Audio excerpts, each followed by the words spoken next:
১৯০৯ সাল থেকে শুরু হওয়া ঐতিহাসিক জব্বারের বলি খেলা নিয়ে চট্টগ্রামবাসীর অহংকারের শেষ নেই। দেশজুড়ে কত শত উচ্ছ্বাস, গণমাধ্যমে বিশেষ উত্তাপ, বিশেষ আয়োজন, কর্পোরেট হাউসগুলোর রংছটা বিজ্ঞাপন সহ আরও কত কি। কিন্তু যাদের ঘিরে এত আয়োজন, সেই বলিরাই বরাবর রয়ে যান উপেক্ষিত। তারা কি পান তাদের প্রাপ্য সম্মান? এখানে খেলাটি মুখ্য নাকি নেপথ্যে অন্য কিছু? সম্প্রতি বলি খেলার ১১৫তম আয়োজন শেষে এমন প্রশ্ন উঠেছে বিভিন্ন মহলে, ট্রোল হচ্ছে সামাজিক যোগাযোগ মাধ্যমে।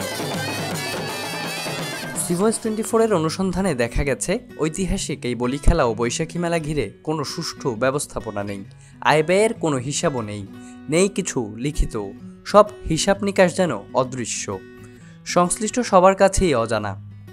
যে যার মতো করে করেন আয়, আবার খরচও করেন নিজের মতো। এভাবেই চলে আসছে দীর্ঘ বছর, জানিয়ে দর্শকরা কটূক্তি করে ফেসবুকে করছেন নানা ধরনের মন্তব্য।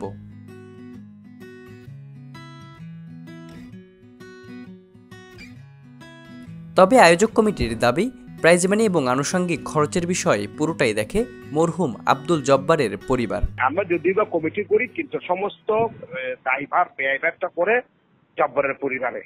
শুধু কেনাটাকে সুন্দরভাবে সাজানোর জন্য আমরা সভাপতি হিসেবে, যে কাউন্সিলর হিসেবে আমি দীর্ঘদিন আছি, আমি তাদেরকে সহযোগিতা করি।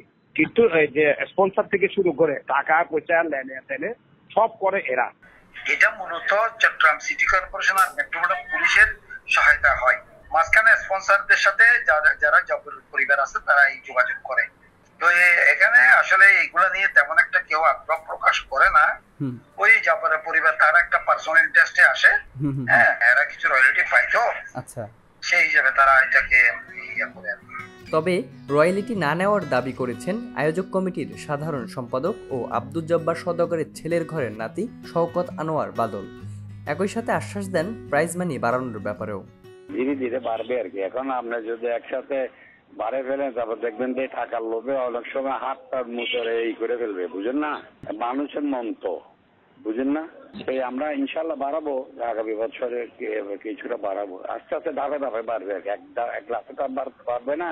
স্পন্সর হিসেবে যা আছে আপনার টিম কমিটি যা ডিসাইড করে এটাই করে। আমি তো 1 লাখ টাকা দিতে পারবো যদি আমি পুরো বৈশাখী মেলা থেকে টাকা তুলি, ঠিক আছে? আমরা তো কমিটির থেকে কোনো প্রকার টাকা তুলি না। এবার বলি খেলার ১১৫তম আসরের ফাইনালে লড়াই করেন 4বারের চ্যাম্পিয়ন কুমিল্লার শাহজালাল বলির 2 শিষ্য মোহাম্মদ রাশেদ বলি ও বাঘা শরীফ বলি। টানা 11 মিনিটের শ্বাসরুদ্ধকর লড়াইয়ের পর বাঘা শরীফের হাত উঁচিয়ে তাকে বিজয়ী ঘোষণা দেন রাশেদ বলি। খেলা শেষে চ্যাম্পিয়নকে 30,000, রানার্স আপকে 20,000, তৃতীয় বলিকে 10,000 ও চতুর্থ বলিকে 5,000 টাকা সহ ট্রফি তুলে দেন অতিথিরা। পাশাপাশি প্রথম রাউন্ডে বিজয়ী 35 জনের প্রত্যেককে দেওয়া হয় 2,000 টাকা করে। রবিউল রবি, সিভয়েস 24, চট্টগ্রাম।